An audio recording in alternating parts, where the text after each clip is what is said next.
Section 3.4 is on page 124, and this section deals with repeated roots, and this reduction of order process, we'll go over that. First, let's get the repeated roots. That is, when solving a quadratic equation, ax squared plus bx plus c equals 0, there are three possible solutions, three outcomes, that is. You could have two distinct solutions, and they are real. You could have two imaginary solutions, or you could have one solution. So we dealt with 3-1, 3-3, 3-4. I look at this problem and I notice that this is a linear second order differential equation with constant coefficients. I let y equal e to the rt. Hopefully we're all comfortable by that by now. Take a derivative, take another derivative. And this would be 9r squared e to the rt plus 6r e to the rt plus e to the rt equaling to 0. If I factor e to the rt out, I'll get 9r squared plus 6r plus 1 equals 0. E to the rt cannot equal 0. So it must be that, and this is 3r plus 1 into 3r plus 1 equals 0, and r will equal negative 1/2, multiplicity 2. So, if I want to talk about a fundamental set, I would say e to the negative t over 3,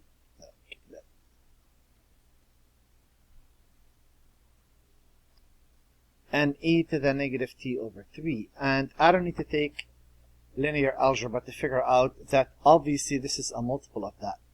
Meaning, those are not linearly independent solutions. So those are not linearly independent, what do you call them? From each other. So one is a multiple of the other. So, it turns out, if this does happen, and you do have multiplicity, to really make those solutions linearly independent, guess what? You just multiply by t. And in chapter 4, when we have a third, fourth, fifth, if this happened 3 times, you multiply the next one by t squared, then by t. You keep on multiplying by t every time, and that guarantees that this would be a solution to this equation, this would be a solution to that equation, and those are linearly independent. And the general solution would be y equal c1 e to the negative t over 3 plus c2 t e to the negative t over 3. And it doesn't matter really where you put c1 or c2.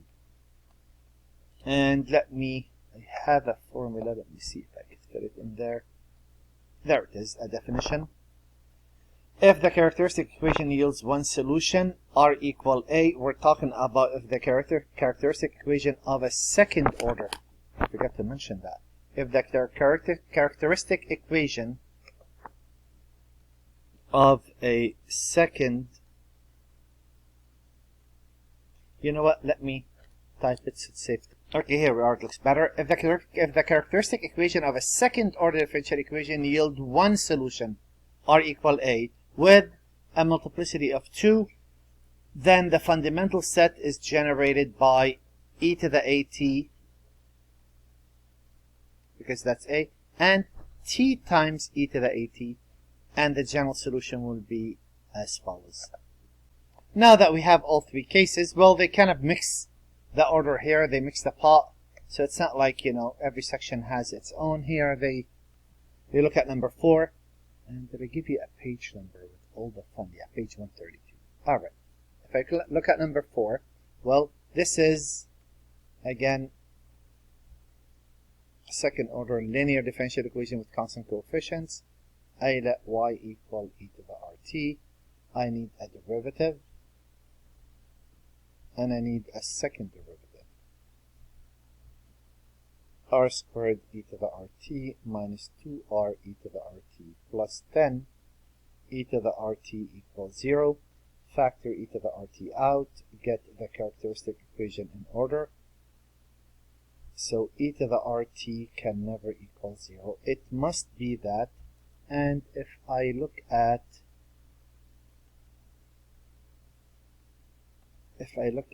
this doesn't factor, so instead of using the quadratic, I like completing the square. Half of the middle number squared is a 1. This is r minus 1 squared equals a negative 9. So square root both sides and move the 1 over, plus or minus 3i. My fundamental set would be e to the t, the cosine of 3t, and e to the t sine of 3t. And my general equation, or general solution I should say, my general solution would be y equal c1 e to the t cosine of 3t plus c2 e to the t sine of 3t. Alright, next problem up, problem number 10. The difference here, they give us initial conditions. Same deal. We look at this. This is a second order linear differential equation, so it's linear. That's what counts with constant coefficients. I let y equal e to the rt be a solution. Y prime would be r e to the rt, and y double prime would be r squared e to the rt. And I'll get r squared e to the rt minus 6r e to the rt plus 9 e to the rt equals 0. Factor out e to the rt, I'll get r squared minus 6r plus 9 equal to 0. So e to the rt can never equal 0. And r minus 3 squared equals 0. I'll get r equal 3 multiplicity 2. So the fundamental set is actually e to the 3t, e to the 3t, but to make those linearly independent, I multiply one of them by t. And I say the general solution is y equals c1 e to the 3t plus c2t e to the 3t. Now they gave me initial conditions. If I apply those, y of 0. Y of 0 would be c1 plus 0, and that equals 0. That means c sub 1 equals 0. That means that's gone. And y prime, if I take y prime, that is the product rule. c2 is a constant. Derivative of the first times the second, plus the first times derivative of the second. And if I take y prime of 0, that is c1 plus 0 equaling 2. So that means c sub 2 equal 2. So my solution is 2t e to the 3t.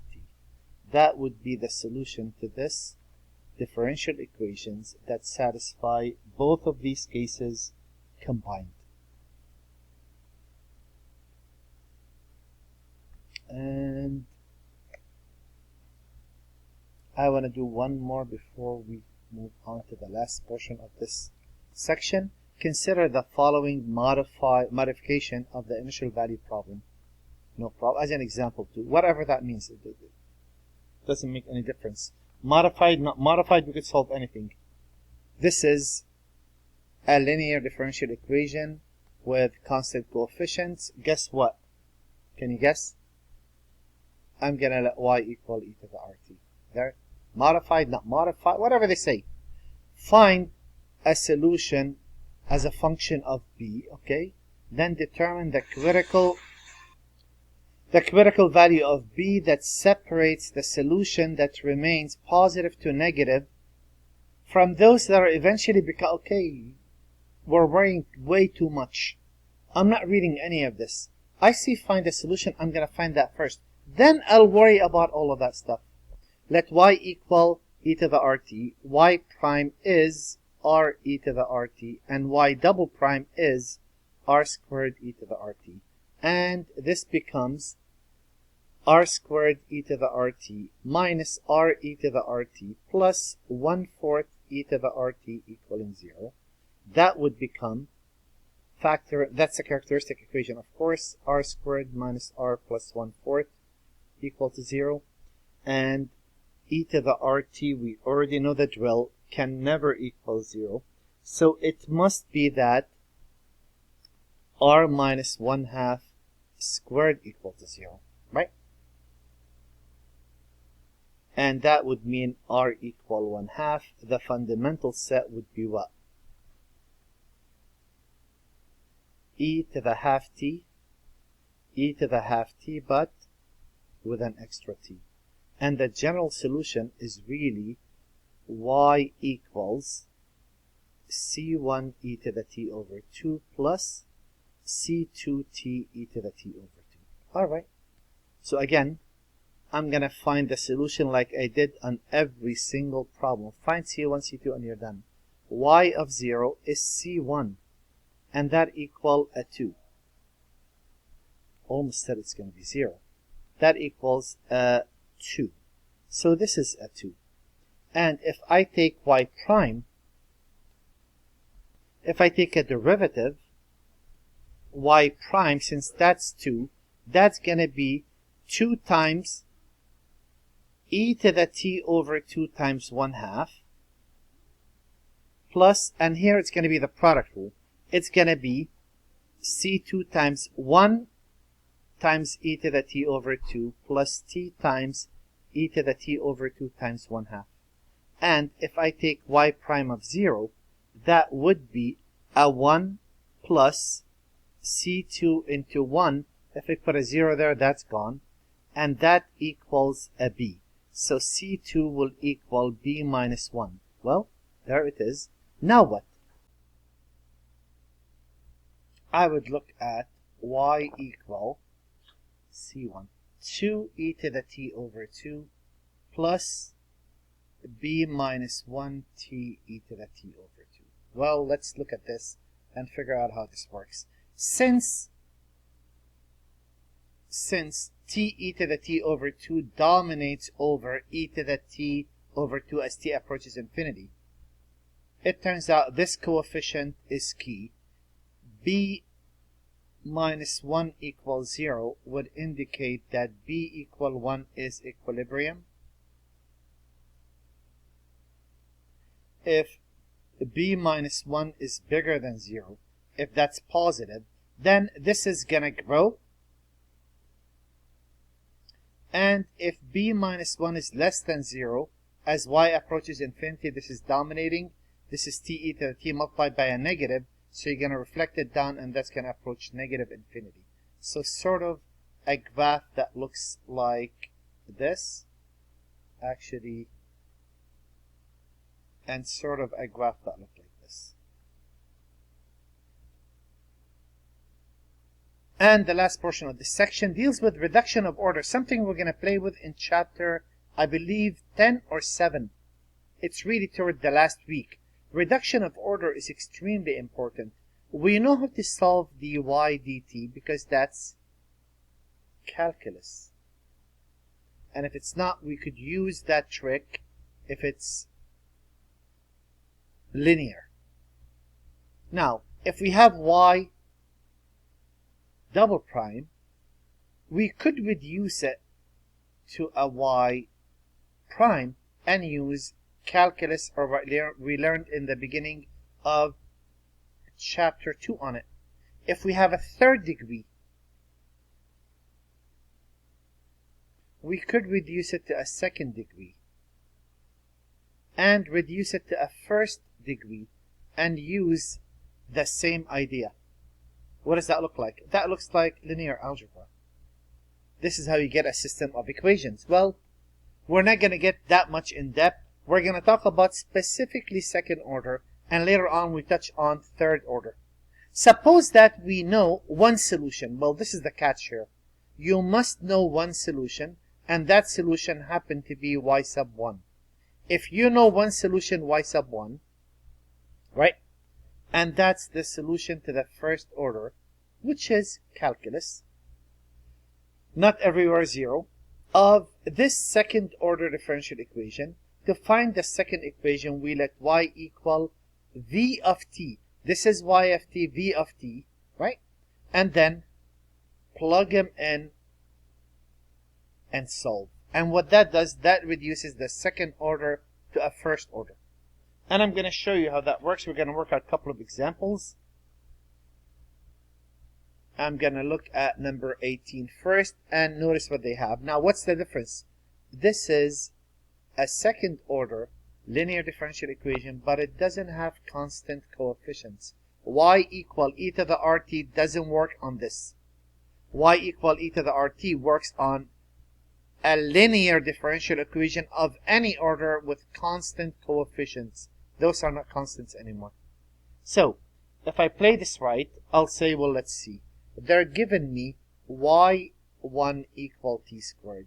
I'm gonna let y2, and it's right there, equals v times y1, which is v times t squared basically. And all what I'm gonna do now, I'm gonna take this, take two derivatives, a derivative, e to the t, and plug it in. If I take one derivative, so be patient with this, that would be product rule. Derivative of the first times the second, plus the first times derivative of the second.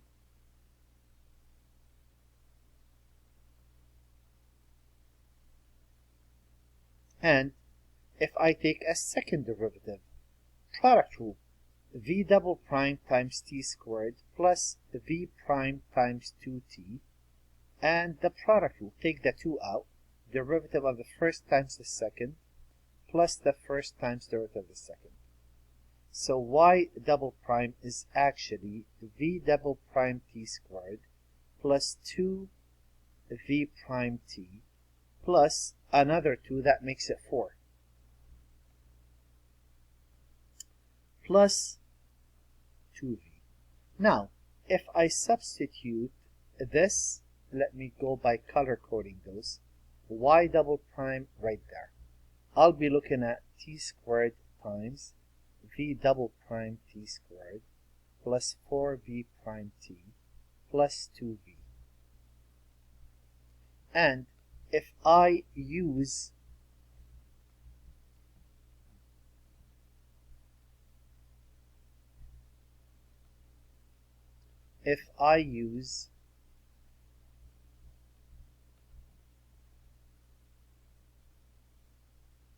y prime right there, that will be minus 4t times, and there that's going to be v prime t squared plus 2tv. And if I replace y by my traditional y, I will be getting 6 times vt squared, and that equals a 0. And if I clean this up a bit, I'm looking at v double prime t to the 4th plus 4 v prime t cubed plus, plus 2t squared v minus 4t cubed v prime minus 8tv plus 6vt squared equals 0. I'm looking at v double prime t to the 4th. Now, if I look at v prime, 4 of those minus 4 of those cancel out. And if I look at those, that's 6, 7, 8 of those, if I'm not mistaken. That would be, right, when I multiply those, I forgot to make that a squared. And those cancel out. I'm left with v double prime plus t to the 4th equaling simply a 0. That's it. That's all I have. So what I do, I come in here and I say, and this is the reduction part, you guys. Pay attention. I come in and I say, let, anytime I get to this level, I say let w equal v prime, and w prime equal v double prime. So this would become w prime t to the 4th equals 0, which means w prime equals 0, which means the w dt, power reduction, if I integrate, I'll get w to be a constant. Plug that right there and solve. That would mean dv dt equals sc. That means dv equals c dt, and v will equal ct plus d. And guess what? That's pretty much it. That's the trick. If you take this right here, you will say y2 equal, it was v times t squared, and we just found v to be ct plus d. So the second solution to this problem is actually y2 equal ct cubed plus dt squared. That would be the second solution to this differential equations. And I would like to work out one more problem. I'm giving you two on the homework, so I want to do two for the notes. Again, we have the same issue. If I glance at this, this is a second order linear differential equation, but it doesn't have a constant coefficients, which means y equal e to the rt doesn't work. They're giving us a solution, and the directions on those use the method of reduction of order. What's the reduction of order? Reduction of order is really not going to come up until you really get a v prime in there. V double prime, and you reduce it. So how is this going to work? You're going to let y2 equal v times t to the negative 1, whatever this is. And what you're going to do, you're going to take a derivative. Now, the whole goal is for you to find v. Plug it in and you're done. You're going to take a derivative. You're going to say, well, that's a product. Well, v prime times t to the negative 1 minus v t to the negative 2. And if you take a second derivative, the product rule, v double prime times t to the negative 1 minus v prime t to the negative 2. Here, the product rule, the root of the first times the second, plus the first times the root of the second.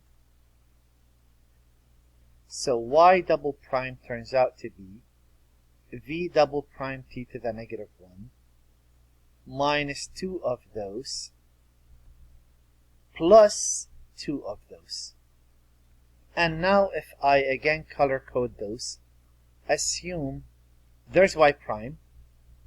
So if I plug that in, I'm getting t squared times v double prime t to the negative 1 minus 2v prime t to the negative 2 minus 2vt to the negative 3. That's y double prime plus 3t times, and if I go by, what would I get? That would be a v prime t to the negative 1 minus vt to the negative 2, and of course plus y, and assume y is right there.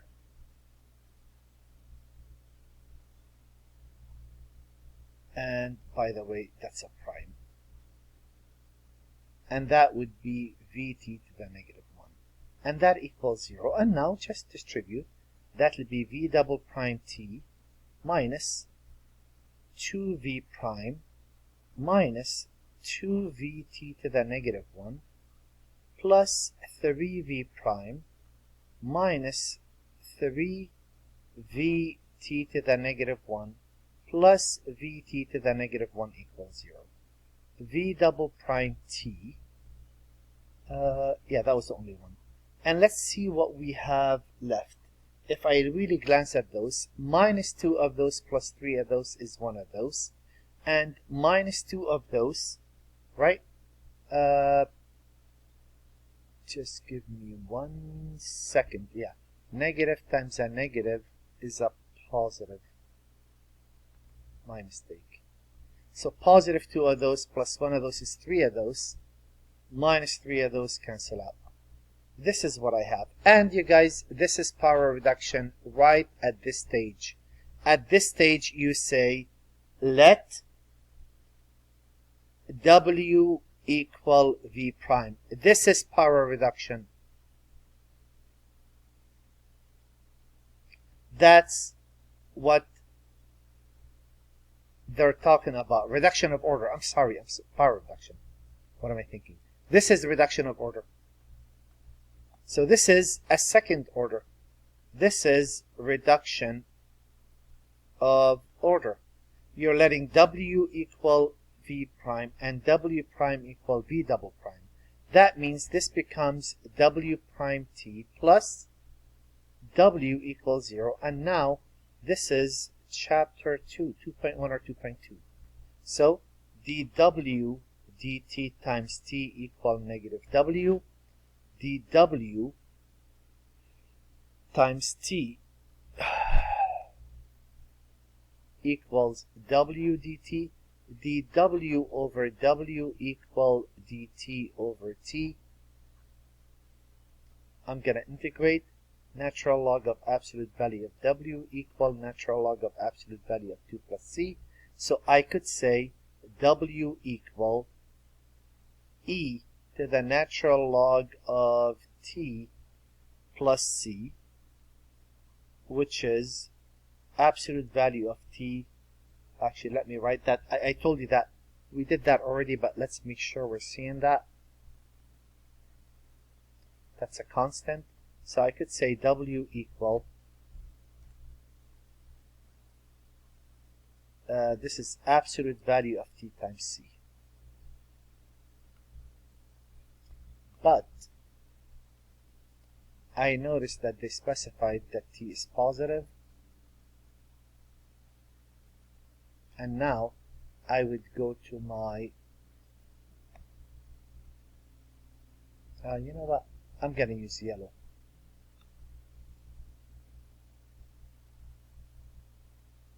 And I'm going to say this right here equals V prime. So dV dt is going to equal CT. dV is going to equal CT dt, and I'm going to integrate. And I'm going to get V to equal CT squared divided by 2 plus C. Okay, I made a small mistake. I'm going to catch up with that. I could redo the whole thing, but that's going to take a while. It's much easier just to follow it. You see that negative right there? I forgot. That's a negative, that's a negative, that's a negative. So I'm just going to fix this part. That negative becomes a power. That's e to the natural log of absolute value of T to the negative 1 times e to the C. The same steps, and that would mean what? That would mean that C equal, this is a constant, so that's C, and this is 1 over, so this is, okay, third time would be a charm. W is going to equal C over absolute value of T, but since T is positive, C over T. And now I really follow the same steps. Nothing changes except the function is slightly different.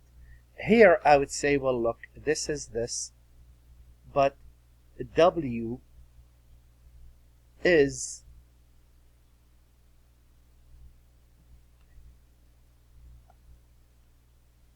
so that is C over T, and that's dV dt equals C over T, or dV equals C over T dt, integrate, and I'll get V to be C natural log of T. I don't need absolute value because it's always positive, plus D, and that would be V, and now we know what to do. You go back to the very original assumption, and you say the second solution is V, which is C natural log of T plus D, and that is multiplied by T to the negative 1. Or you could say that is C natural log of T over T plus D over T. It really doesn't matter. It's the same thing. And there is the homework.